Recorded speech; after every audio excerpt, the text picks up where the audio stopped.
Les perdus. Restaurer le sentiment d'urgence. Le sens du mot « perdu » dans la Bible signifie celui qui s'égare du troupeau de notre Seigneur, le berger des brebis, contrairement au sens que lui donne le monde. La perdition du point de vue de Dieu. Il y a quelques années, de nombreux chrétiens se sont unis pour une campagne d'évangélisation qui consista à utiliser des autocollants placés notamment sur les voitures, et disant « Je l'ai trouvé ». Une occasion de témoignage était ainsi donnée quand quelqu'un demandait « Qu'avez-vous donc trouvé ?» Mais des non-croyants montèrent une contre-campagne. Leur autocollant disait « Je ne l'ai jamais perdu ».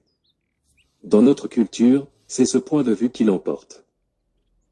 Nous vivons au temps du syncrétisme religieux dans lequel les croyances de l'un sont tout aussi valables que celles des autres. L'idée selon laquelle les hommes seraient perdus et auraient besoin de salut est outrageuse. Un jeune couple apparenté à des membres d'une assemblée est parti camper dans le désert, près d'un site populaire où toutes sortes de gens amoureux du désert aiment se retrouver. Les parents étaient occupés à s'installer quand ils remarquèrent que leur petite Laura, âgée de 3 ans, avait disparu. La maman l'appela en vain. Les heures, puis les jours et les semaines passèrent pendant lesquelles des centaines de volontaires la cherchèrent sans jamais la trouver. Si Laura avait été kidnappée et qu'elle soit toujours en vie aujourd'hui, elle serait une adolescente. Elle ne se souviendrait pas de sa véritable famille, mais ses parents savent toujours bel et bien qu'elle s'est perdue.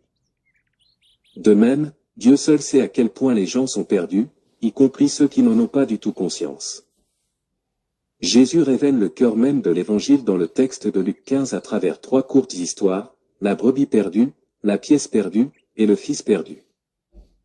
Il sait combien toute l'humanité est perdue et a besoin d'être retrouvée et sauvée, Luc 19.10. C'est pour cela qu'il a raconté ces histoires qui illustrent comment les gens se perdent de diverses façons. Prises dans leur ensemble, ces histoires nous donnent toute la dimension de la mission que Dieu s'est fixée et qu'il nous a confiée en vue du salut des perdus. Perdue par négligence, la brebis perdue illustre le cas de la personne qui s'éloigne de Dieu dans l'insouciance, broutant de plus en plus loin du berger, sans se poser de questions. La brebis s'égare ainsi d'un lopin de terre à un autre, les yeux rivés sur son seul plaisir immédiat. Elle regarde le sol, sans même prendre conscience qu'elle se perd en s'éloignant insensiblement du troupeau et des soins du berger. Cette brebis n'a jamais eu l'intention de se perdre. De même, les gens sont souvent entraînés par les soucis et les richesses de ce monde. J'ai vu des familles dans certaines églises devenir modérément prospères, s'acheter un camping-car, commencer à négliger leur assemblée le jour dominical. Et finir par prendre des distances d'avec le peuple de Dieu et le bon berger lui-même. Beaucoup se perdent faute d'avoir levé la tête pour se demander « D'où est-ce que je viens ? Que fais-je ici ? Où vais-je » Perdu par négligence des autres, la pièce perdue représente ceux qui sont perdus de par la négligence des autres ou les mauvais traitements qu'ils ont subis. La pièce ne peut pas bêler comme la brebis pour appeler à l'aide, ni retrouver son chemin comme le fils perdu. Elle est perdue parce qu'elle a été malmenée par les autres. Bien des gens ont été victimes des autres de multiples façons. Ceux qui leur ont fait du mal ont contribué à briser leur vision de Dieu. Jésus a mis en garde ses disciples contre le danger d'être une occasion de scandale ou de chute auprès des petits-enfants. Combien de jeunes dans nos églises ont été perdus quant à la foi à cause du piètre exemple donné par les chrétiens plus anciens ? Perdu par un personnel, le Fils, quant à lui, s'est perdu à cause de son propre choix, contrairement à la brebis ou à la pièce.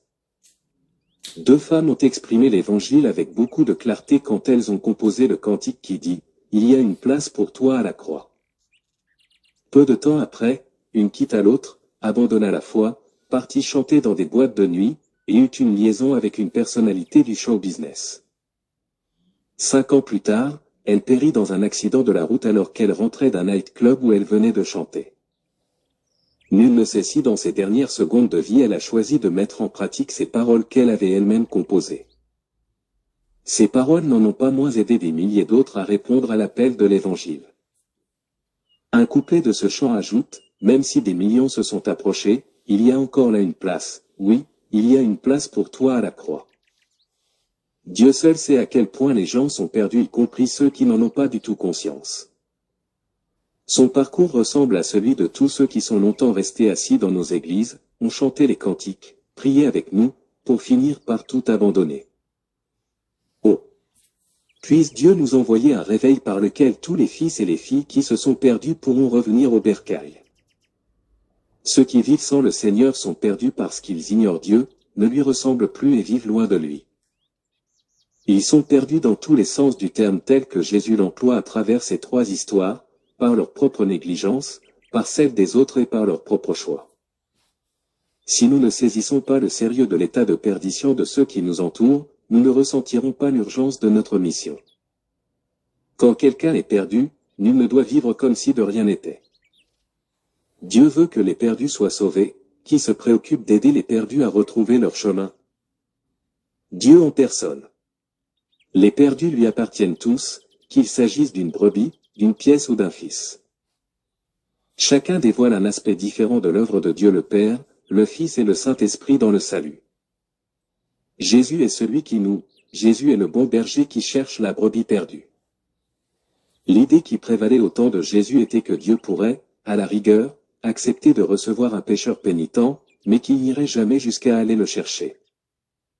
Mais Jésus est celui qui cherche la brebis perdue, jusqu'à ce qu'il la trouve, Luc 15.4.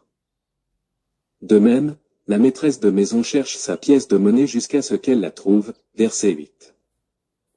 L'amour ne se satisfait pas de voir une bonne proportion de sauvés à côté d'un nombre plus faible de perdus.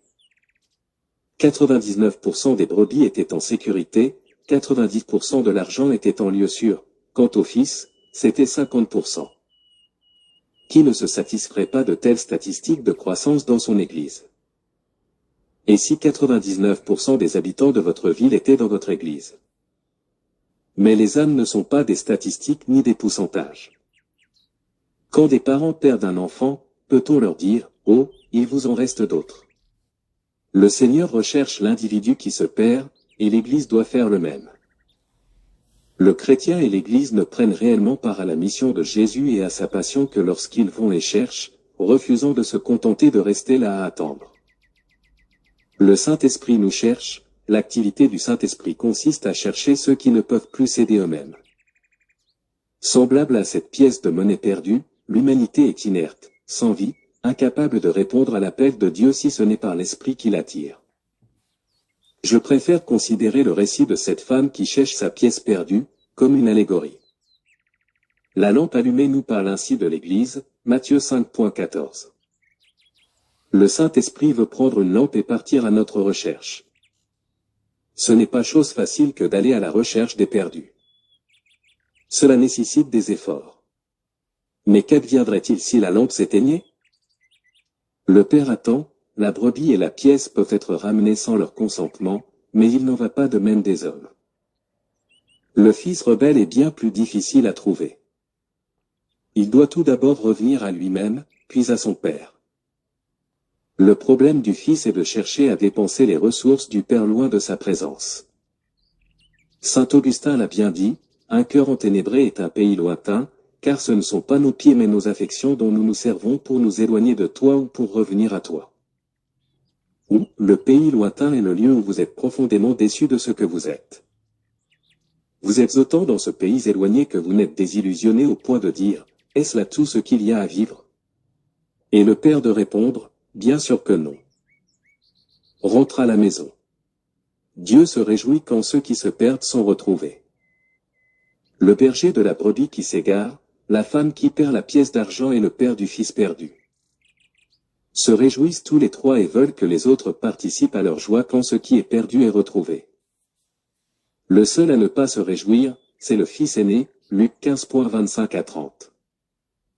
Il représente tous ces gens religieux dont la relation avec Dieu est attiédie. Il est celui qui n'a jamais connu la moindre peine à la pensée du frère éloigné. Il n'a jamais partagé la souffrance du Père, pas plus qu'il ne prendra part à sa joie quand il rentrera à la maison. Ce fils aîné représente l'Église qui se contente volontiers de poursuivre ses activités routinières dans la maison du Père sans jamais se préoccuper vraiment des perdus, ni faire le moindre effort en leur faveur. La liste de Schindler. Il s'agit du récit authentique de la vie d'Oskar Schindler qui employa et sauva plus de 1200 Juifs à Cracovie, en Pologne, entre 1939 et 1945. Ceux qui figuraient sur cette liste furent sauvés des fours crématoires d'Auschwitz et d'autres camps de concentration. À la fin de la guerre, alors que tout le monde considérait qu'il avait fait quelque chose de remarquable, Schindler était hors de lui-même de ne pas avoir fait plus. Nous devrions nous demander, qui est sur ma liste? À Yad Vashem, le mémorial de l'Holocauste à Jérusalem, on y trouve des arbres plantés en souvenir de ces païens justes qui ont sauvé la vie de Juifs. Se trouve aussi un arbre en l'honneur d'Oscar S. Y. Aura-t-il un arbre planté dans le jardin éternel qui portera votre nom? Un chrétien juste, quelqu'un qui aura contribué à sauver la vie d'un autre? Après tout, Jésus a une liste, elle s'appelle le livre de vie de l'agneau. En tant qu'assemblée de Dieu, nous contenterons-nous de dire, nous sommes les instruments dont Dieu s'est servi pour inscrire 30 millions de noms sur la liste? Ou dirons-nous plutôt, il y en a des centaines de millions d'autres qui ne sont pas encore atteints, et ce jusqu'au dernier?